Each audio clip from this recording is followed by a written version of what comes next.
third mistake is that the normal people, what they do is that they buy when the stock is really, really high, and they sell when it's really, really low. It's kind of the opposite of what you should do.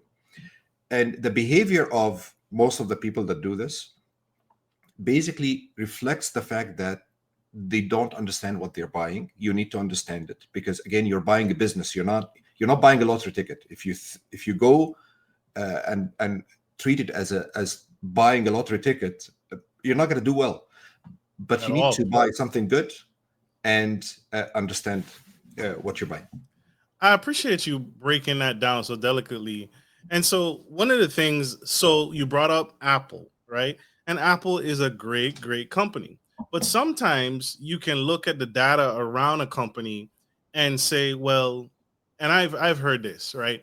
Apple hasn't really innovated in a long time, right? What ever since the loss of what Steve Jobs, they haven't really created anything new. They keep coming out with new iPhones, right? But the technology basis is still the same. Nothing was as groundbreaking as when the iPhone first came out. And there was a huge war and a huge competition in the cell phone industry. But we haven't had a disruption like that with Apple for a really long time, technology wise and innovation wise. So, in that perspective, I'm buying a piece of a business, which is absolutely true. But what could drive my thinking, or maybe other investors thinking, is this company hasn't created anything new in a really long time. So, is it potentially going to go up? I can't just look at the numbers, right? The numbers, the past numbers may not give me future predictions if Apple doesn't create something soon. Just like you said, Meta,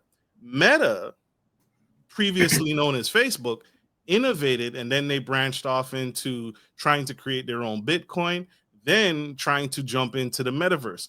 Mark Zuckerberg his company spent millions and trillions of dollars now hopping into the metaverse and trying to make something out there. But that's innovation, that's change. And that's a disruptor to what you and I currently know. So which one should I really be looking at? A company that's innovating and creating, but doing well. It's doing well today, but they're not creating anything. Which one should I pay more attention to? I love the question. So it's a couple of things. Number one, Apple tried to go into something like the metaverse Yeah. and didn't work.